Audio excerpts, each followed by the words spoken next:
പ്രിയപ്പെട്ട സുഹൃത്തുക്കളെ,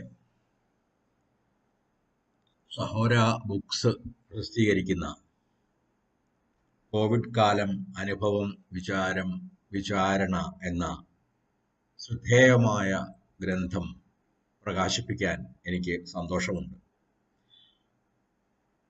doctor PC അഷ്റഫും Jaleel പടന്നയും ചേർന്ന് എഡിറ്റ് ചെയ്ത കോവിഡ് രോഗത്തിൻ്റെ അതുണ്ടാക്കിയ പ്രത്യാഘാതങ്ങളുടെ എല്ലാ മാനങ്ങളും, രാഷ്ട്രീയവും സാമ്പത്തികവും ആരോഗ്യപരവും പരിസ്ഥിതിപരവും ആയ എല്ലാ മാനങ്ങളും പരിശോധിക്കുന്ന ഒരു ഗ്രന്ഥമാണ് ഇത്.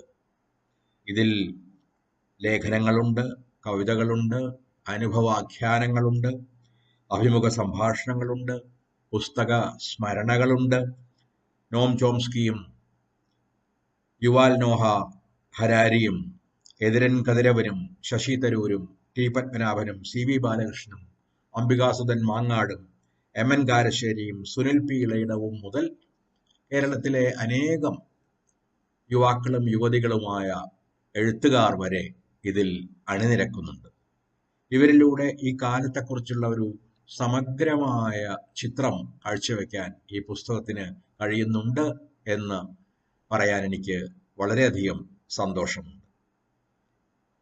ഹാരൂൺ റഷീദ് എന്ന ഒരു കവി കോവിഡിന്റെ ആരംഭ കാലത്ത് തന്നെ അത് ലോകത്തിലുണ്ടാക്കിയ മാറ്റങ്ങളെക്കുറിച്ച് എഴുതിയ ഒരു കവിതയിലെ ചില വരികളുണ്ട്.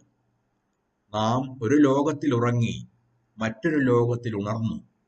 പെട്ടെന്ന് ഡിസ്നി നഗരത്തിന് ഇന്ദ്രജാലം നഷ്ടപ്പെട്ടു. പാരീസ് കാൽപ്പനികമല്ലാതായി. ന്യൂയോർക്കിന് പിടിച്ചു നിൽക്കാൻ വയ്യാതായി. ചൈനയിൽ വൻമതിൽ കോട്ടയല്ലെന്നായി. ക്ഷേത്രങ്ങളും മന്ദിരങ്ങളും പള്ളികളും ശൂന്യമായി. ആശ്ലേഷങ്ങളും ചുംബനങ്ങളും പെട്ടെന്ന് ആയുധങ്ങളായി മാറുന്നു. അച്ഛനമ്മമാരുടെയും സുഹൃത്തുക്കളുടെയും വിരുന്നുവരവ് സ്നേഹപ്രകടനമല്ലാതാവുന്നു. അധികാരത്തിനും സമ്പത്തിനും സൗന്ദര്യത്തിനും വിലയില്ലെന്നാകുന്നു. അവയ്ക്കൊന്നിനും നമുക്ക് വേണ്ട പ്രാണവായു തരാൻ കഴിയില്ല എന്ന് നാം തിരിച്ചറിയുന്നു. ലോകം അപ്പോഴും ജീവിക്കുന്നു, സുന്ദരമായി തുടരുന്നു. മനുഷ്യരെ അത് കൂടുകളിൽ അടയ്ക്കുന്നു എന്ന് മാത്രം. അതൊരു സന്ദേശം തരികയാണ്. നിങ്ങൾ അനിവാര്യരല്ല. നിങ്ങളില്ലാതെയും വായുവും ഭൂമിയും ജലവും ആകാശവും നിലനിൽക്കും. തിരിച്ചു വരുമ്പോൾ ഓർക്കുക, നിങ്ങൾ എൻ്റെ അതിഥികളാണ്, യജമാനർ അല്ല. പക്ഷേ വൈക്കം മുഹമ്മദ് ബഷീറിന്റെ ഭൂമിയുടെ അവകാശികൾ എന്ന കഥയെ ഓർമ്മിപ്പിക്കുന്ന ഒരു കവിതയാണ് ഇത്. മനുഷ്യർ ഭൂമിയുടെ രാജാക്കന്മാരല്ലെന്നും ഭൂമിയിൽ ജന്തുക്കൾക്കും സസ്യങ്ങൾക്കുമെല്ലാം തുല്യമായ അവകാശം ഉണ്ടെന്നും വിളിച്ച് പറയുന്ന ഒരു കവിത എന്ന നിലയിൽ നമ്മുടെ കാലത്തോടുള്ള ഒരു സാർത്ഥകമായ പ്രതികരണമാണ് ഇത് എന്ന് ഞാൻ കരുതുന്നു.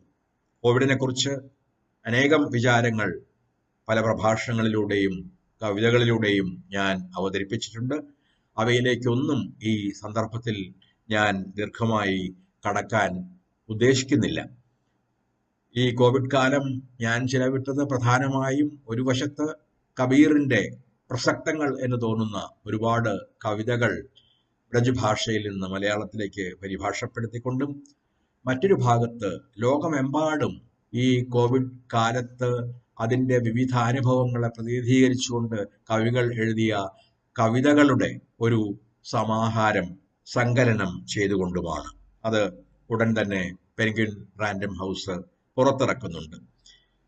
എനിക്കിവിടെ പറയാനുള്ളത് ഒരൊറ്റ കാര്യം മാത്രമാണ്. ഈ കോവിഡ് പ്രധാനമായും ചെയ്തിട്ടുള്ളത്, തത്വചിന്താപരമായി ചെയ്തിട്ടുള്ളത്, നമുക്ക് വിചാരപരമായ ഒരു വലിയ പരിവർത്തനം അനിവാര്യമായി വന്നിരിക്കുന്നു എന്നതാണ്. ഒരു പാരഡൈം ചേഞ്ച് അഥവാ വിചാര മാതൃകയുടെ തന്നെ ഒരു മൗലികമായ പരിവർത്തനം ആവശ്യപ്പെടുന്ന ഒരു സന്ദർഭമാണ് ആഗോളമായി തന്നെ കോവിഡ് സൃഷ്ടിച്ചിട്ടുള്ളത്. വെർച്വൽ ലോകവും യഥാർത്ഥ ലോകവും തമ്മിലുള്ള വിടവിനെ അത് അപ്രസക്തമാക്കിയിരിക്കുന്നു. അൽഗോരിതമിക് ഡാറ്റയും സർവെയിലൻസ് മെക്കാനിസവും ജീവൻ രക്ഷാ സംവിധാനങ്ങൾ എന്ന മട്ടിൽ നമ്മുടെ ചലനങ്ങളെ മുഴുവൻ ഒപ്പിയെടുക്കുന്നു. ആ സർവൈലൻസിനെ പറ്റി യുവാൽ നോഹ ഹരാരിയുടെ ലേഖനം പറയുന്നുണ്ട്. അതുപോലെ നോം ചോംസ്കിയെ പോലുള്ള അനേകം പേർ, അമർത്യ സെനിനെ പോലുള്ള അനേകം പേർ എങ്ങനെയാണ് ഈ കാലഘട്ടം പുതിയ അധികാരങ്ങൾ അധികാരികൾക്ക് അല്ലെങ്കിൽ സർക്കാരുകൾക്ക് നൽകുന്നത് എന്നതിനെക്കുറിച്ച് വിശദമായ ചർച്ചകൾ നടത്തിയിട്ടുണ്ട്. വെന്റിലേറ്ററുകളും ഓക്സിജൻ സിലിണ്ടറുകളും നിത്യജീവിതത്തിന്റെ ഭാഗമാകുന്ന ഒരു കാലത്താണ് നാം ഇന്ന് ജീവിക്കുന്നത്. അപ്പോൾ ഇത് പഴയ തരത്തിലുള്ള ഒരു ഹ്യൂമനിസത്തെ അല്ലെങ്കിൽ എൻലൈറ്റൻമെന്റിന്റെ ബോധോദയ കാലത്തിന്റെ ഹ്യൂമനിസത്തെ അപ്രസക്തമാക്കുന്നില്ല. പക്ഷെ അതിനെക്കുറിച്ച് ഒരുപാട് ചോദ്യങ്ങൾ ഉന്നയിക്കുന്നുണ്ട്. കാരണം ഹ്യൂമനിസം ആദ്യമായി യൂറോ കേന്ദ്രിതമായിരുന്നു, രണ്ടാമതായി അത് ആൺമേധാവിത്വ പരമായിരുന്നു. ആ തരത്തിലൊരു പദ്ധതിയായി അത് ചുരുങ്ങിപ്പോയി എന്ന് പറയാം. നാഗരികതയുടെ പിൽക്കാല ചരിത്രങ്ങൾ മുഴുവൻ തന്നെ അങ്ങനെ യുദ്ധങ്ങളുടെ ചരിത്രങ്ങൾ കൂടിയായി മാറി. കാരണം അവയ്ക്കെല്ലാം പിറകിലുണ്ടായിരുന്നത് ബോധോദയകാലം കൊണ്ടുവന്ന ഉപകരണാത്മകമായ യുക്തിയായിരുന്നു. എന്തിനേയും ഉപയോഗിക്കുക എന്ന യുക്തിയായിരുന്നു. പ്രകൃതിയെയും ആ രീതിയിൽ നാം ഉപയോഗിക്കാൻ തുടങ്ങി. നമ്മുടെ ലോഭത്തിന്, നമ്മുടെ ആർത്തിക്ക്, നമ്മുടെ ലാഭസമ്പാദനത്തിന് വേണ്ടി പ്രകൃതിയെയും നാം ദുരുപയോഗം ചെയ്യാൻ തുടങ്ങി. അപ്പോൾ ഹ്യൂമനിസത്തിൽ നാം കണ്ട മനുഷ്യൻ ഒരു സമീപകാല കണ്ടുപിടുത്തമാണ്. അതുകൊണ്ട് തന്നെ ആ മനുഷ്യന്റെ അന്ത്യവും വളരെയൊന്നും വിദൂരമല്ല എന്ന് മിഷേൽ ഫൂക്കോ വളരെ മുമ്പേ തന്നെ ഓർഡർ ഓഫ് തിങ്സ്, വസ്തുക്കളുടെ ക്രമം എന്നതിന്റെ ആദ്യ കൃതിയിൽ വ്യക്തമാക്കുന്നുണ്ട്. അപ്പോൾ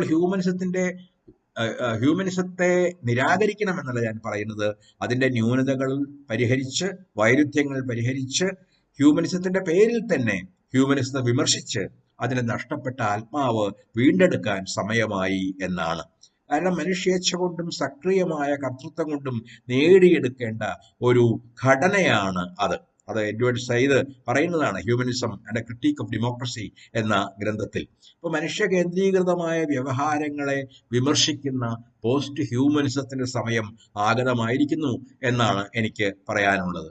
മനുഷ്യന്റെ ധൈഷണികമായ ഗർവിനെ, ഒരു സ്പീഷീസ് എന്ന നിലയിൽ മനുഷ്യൻ പുലർത്തുന്ന ഔന്നത്യ ബോധത്തെ അത് അടിസ്ഥാനപരമായി തന്നെ ചോദ്യം ചെയ്യുന്നു. ഇത് ഞാൻ മാത്രം കരുതുന്ന ഒരു കാര്യമല്ല. Donna Haraway, Bruno Latour, Manuel De Landa, Francesca Ferrando, Katherine Hayles, Rosi Braidotti, Dipesh Chakrabarty, Deleuze, Felix ഗുതാരി, ഇങ്ങനെ ഒട്ടേറെ ചിന്തകൾ മുമ്പും ഇപ്പോഴും ഉള്ളതും ഉണ്ടായിക്കൊണ്ടിരിക്കുന്നതുമായ ചിന്തകർ മുന്നോട്ട് വെച്ചിട്ടുള്ള, അതിന് വളരെ മുമ്പേ സ്പിനോസ മുന്നോട്ട് വെച്ചിട്ടുള്ള ഒരു സങ്കല്പനമാണ് അത്. അതുകൊണ്ട് ഒരു അഭൗമ മനുഷ്യനെ കുറിച്ച് അല്ലെങ്കിൽ സൂപ്പർ ഹ്യൂമൻ ആയ മനുഷ്യനെ കുറിച്ച് ഉള്ള വിചാരങ്ങൾ, ട്രാൻസ് ഹ്യൂമനിസ്റ്റ് പദ്ധതികൾ, അവയിൽ നിന്ന് നാം രക്ഷപ്പെടുകയും പുതിയ കാലത്തിന് ആവശ്യമായ ഒരു ചിന്താ മാതൃകയും ഒരു പുതിയ മനുഷ്യനെയും സൃഷ്ടിക്കുകയും ചെയ്യണം. കാരണം മനുഷ്യനൊരു ഭൗമ ബലമായി ഇന്ന് മാറിയിട്ടുണ്ട്.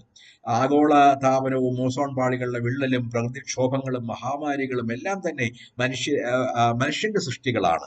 അമിതമായ ഉപഭോഗവും പ്രകൃതി ചൂഷണവുമാണ് ഇത്തരത്തിലുള്ള വലിയ മഹാമാരികൾക്ക് കാരണം, പ്രളയങ്ങൾക്ക് കാരണം, ആഗോള താപനത്തിന് കാരണം എന്ന് നമുക്കറിയാം. അപ്പോൾ പ്രകൃതിയുടെ ചരിത്രവും മനുഷ്യ ചരിത്രവും തമ്മിൽ എവിടെയോ ഒരു വിടർച്ച അല്ലെങ്കിൽ വിച്ഛേദം ഉണ്ടായിട്ടുണ്ട്.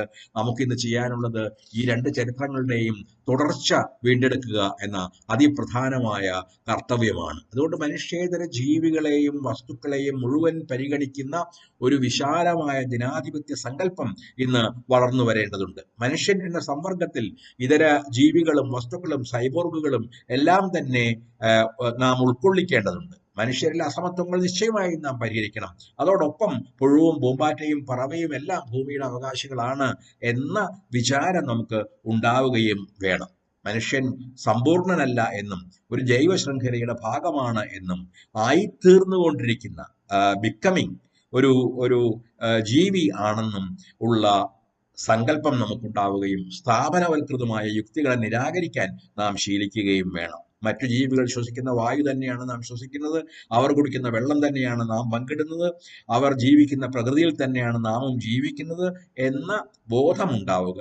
സൂക്ഷ്മ ജീവികൾക്ക് പോലും നമ്മുടെ ശരീരത്തെ മാത്രമല്ല നമ്മുടെ മാനസികാവസ്ഥകളെ പോലും മാറ്റാൻ കഴിയും എന്ന് ഈ വൈറസ് ഇപ്പോൾ തെളിയിച്ചുകൊണ്ടിരിക്കുന്നത് പോലെ ഉള്ളൊരു ബോധം നമുക്കുണ്ടാവുക, ഇത് വളരെ പ്രധാനമാണ്. കാരണം ഈ വൈറസ് നമുക്കറിയാം മനുഷ്യ ശരീരത്തെ ഒരു ഫോട്ടോ കോപ്പി യന്ത്രമാക്കി മാറ്റുകയാണ് ചെയ്യുന്നത് എന്ന് സ്ലാവോയ് സിസക്ക് പറയുന്നുണ്ട്. അപ്പൊ മനുഷ്യ ചരിത്രത്തെ വീണ്ടും പ്രപഞ്ച ചരിത്രവുമായി പ്രകൃതി ചരിത്രവുമായി കൂട്ടിയിണക്കുക, പരസ്പരാശ്രിതമായ ജൈവ വസ്തു ശൃംഖലയുടെ ഒരു കണ്ണി മാത്രമാണ് മനുഷ്യൻ എന്ന ബോധമുണ്ടാക്കുക, അങ്ങനെ ഹ്യൂമനിസത്തെ വിശാലമാക്കുക, അഗാധമായ ഒരു പുതിയ ചരിത്രം, പ്രകൃതിയുടെയും പ്രപഞ്ചത്തിന്റെയും ചരിത്രത്തിന്റെ ഭാഗമായി മനുഷ്യനെ കാണുന്ന ഒരു ചരിത്രം നിർമ്മിക്കുക, ഇതാണ് ഈ കാലത്തിന്റെ ഏറ്റവും വലിയ വെല്ലുവിളി എന്ന് ഞാൻ കരുതുന്നു.